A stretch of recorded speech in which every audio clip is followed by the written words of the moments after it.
Bienvenue à tous. Merci de m'avoir rejoint. Vous êtes invités à vous abonner à World Affairs in Context sur Substack et Patreon pour accéder à plus de contenu et rejoindre notre communauté. Au cours des dernières semaines, une série de 3 fraudes bancaires présumées a ébranlé les investisseurs et ravivé d'anciennes craintes concernant la fragilité du système financier américain. Ce qui avait commencé comme quelques pertes isolées, dont j'ai déjà parlé ici sur ma chaîne, est devenu une histoire plus vaste, une histoire qui soulève des questions sur la profondeur réelle des problèmes du secteur bancaire, que beaucoup préfèrent ne pas admettre. Commençons donc par ce qui s'est passé en premier.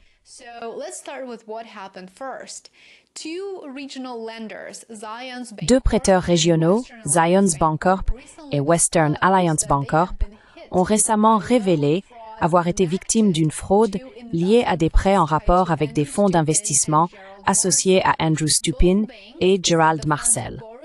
Les deux banques ont indiqué que ces fonds avaient emprunté de l'argent pour financer l'achat de prêts hypothécaires commerciaux en difficulté.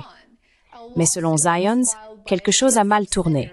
Une plainte déposée par sa filiale, California Bank and Trust, a révélé qu'environ 60 millions de dollars de prêts avaient été détournés et que de nombreuses créances et propriétés sous-jacentes auraient été transférées à d'autres entités sans autorisation.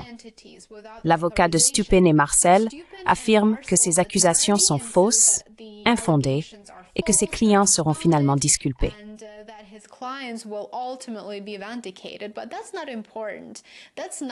Mais ce n'est pas important. Ce n'est pas ce dont nous parlons réellement ici sur cette chaîne. Cela reste à voir, bien sûr, mais ce n'est pas important non plus, car c'est l'échec de la banque qui a permis que ces prêts soient accordés en premier lieu. Et c'est l'échec de la banque à surveiller la manière dont les fonds et les actifs sous-jacents ont réellement été utilisés. Cela soulève de très nombreuses questions. Maintenant, comparé aux récentes faillites de Tricolor Holdings et de First Brand Group, dont j'ai parlé ici sur ma chaîne il y a quelques semaines, ces chiffres peuvent sembler faibles. 60 millions de dollars, c'est de la petite monnaie à l'échelle de la finance d'entreprise.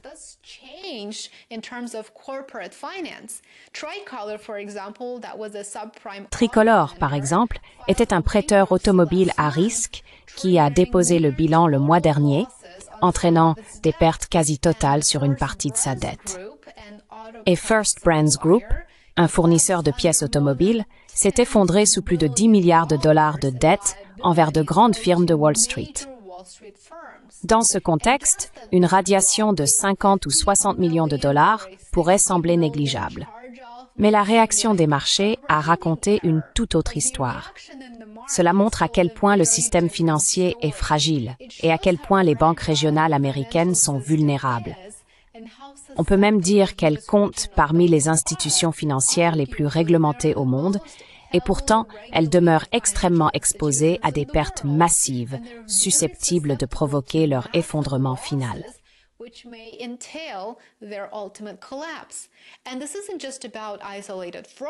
Et il ne s'agit pas seulement de fraude isolée. Il s'agit des types de risques qui continuent de rôder dans l'ombre après des années d'argent bon marché et de prêts agressifs. Lorsque les taux d'intérêt étaient bas, les banques et les fonds d'investissement cherchaient du rendement partout où ils pouvaient en trouver, de l'immobilier commercial aux prêts subprime. Aujourd'hui, alors que l'ère de l'argent facile s'estompe, la véritable qualité de ces actifs est mise à l'épreuve. En l'espace de 24 heures après la divulgation de Zions Bank, les actions de 75 grandes banques américaines ont perdu plus de 100 milliards de dollars de valeur boursière. Le titre de Zions a chuté de 13%, sa plus forte baisse en 6 mois, tandis que Western Alliance a reculé de 11%. Le message des investisseurs était très clair.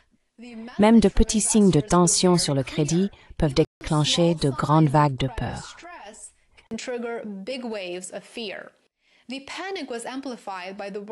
La panique a été amplifiée par les propos du PDG de JP Morgan, Jamie Dimon, qui, quelques jours plus tôt, avait averti les investisseurs de se préparer à de mauvaises nouvelles. « Quand on voit un cafard, a-t-il dit, il y en a probablement d'autres. » Il a ainsi rappelé une leçon que Wall Street a apprise à maintes reprises. De petites fissures dans le système de crédit annoncent souvent des faiblesses structurelles plus profondes. Peut-on supposer qu'il y aura encore de mauvaises nouvelles? Probablement oui. Il semble que nous commencions tout juste à voir l'ensemble du système de type Ponzi se défaire à mesure que les conditions économiques se détériorent et que l'incertitude grandit à l'horizon. Pour les prêteurs régionaux comme Zions et Western Alliance, c'est une préoccupation sérieuse. Rappelez-vous, je dis toujours que les banques régionales ont une tolérance au risque bien plus faible.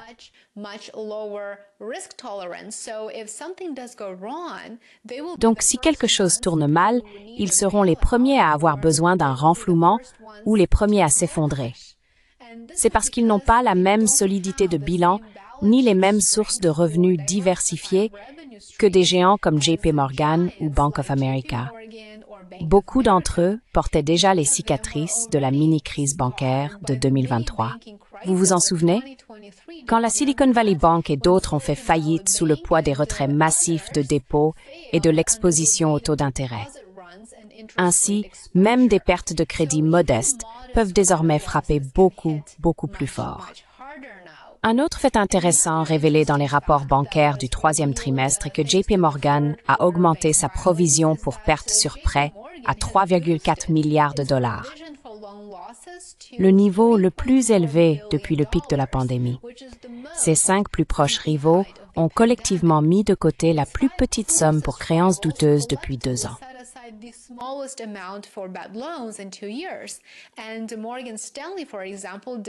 Et Morgan Stanley, par exemple, n'a rien ajouté du tout. Cette répartition raconte une histoire fascinante sur le moment actuel. JP Morgan se prépare à un éventuel ralentissement, adoptant une approche prudente, en accord avec les avertissements de Jamie Dimon concernant des failles dans la qualité du crédit. Mais d'autres, comme Morgan Stanley, Wells Fargo et Bank of America, affichent davantage de confiance. Ils soutiennent que le pire est peut-être déjà derrière nous et que leur exposition, notamment aux prêts risqués liés aux immeubles de bureaux, reste limitée. La PDG de Citigroup, Jane Fraser, a déclaré que la croissance ralentissait quelque peu, mais que l'économie demeurait résiliente, tandis que son directeur financier, Mark Mason, a ajouté que la banque fonctionnait en mode prêt pour la récession, tout en se disant à l'aise avec l'ensemble de son portefeuille de prêts. Maintenant, réduire les provisions pour pertes sur prêts augmente votre capital disponible. D'accord?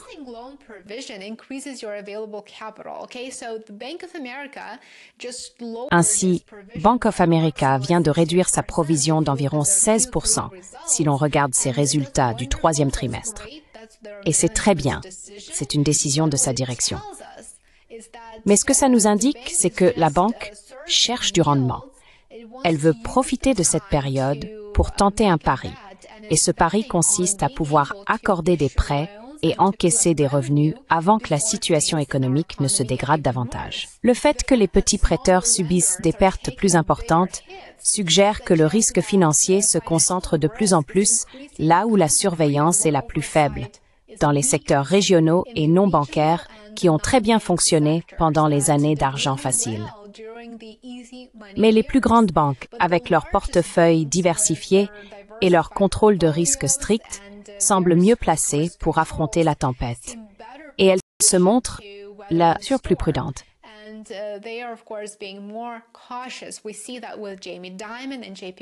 Nous voyons cela avec Jamie Dimon et JP Morgan. Le mois à venir sera crucial, je dirais. Si d'autres pertes de crédit ponctuelles apparaissent, en particulier dans l'immobilier commercial ou les prêts automobiles, les marchés pourraient commencer à les considérer non pas comme des événements isolés, mais comme les signes d'un réajustement du crédit plus profond. Et comme l'a averti Jamie Dimon, si un cafard est apparu, il pourrait bien y en avoir d'autres cachés juste hors de vue. C'est donc vraiment l'approche que de nombreux investisseurs adopteront bientôt. Merci beaucoup d'avoir regardé. J'espère que cette courte vidéo vous a paru intéressante et instructive. J'espère que vous envisagerez de soutenir mon travail. Abonnez-vous ici sur YouTube, Substack et Patreon. J'aimerais beaucoup vous retrouver sur mes plateformes alternatives. Vous trouverez les liens ci-dessous. Passez une excellente fin de journée et on se retrouve ici demain. Prenez soin de vous. I will see you back here tomorrow. Take care.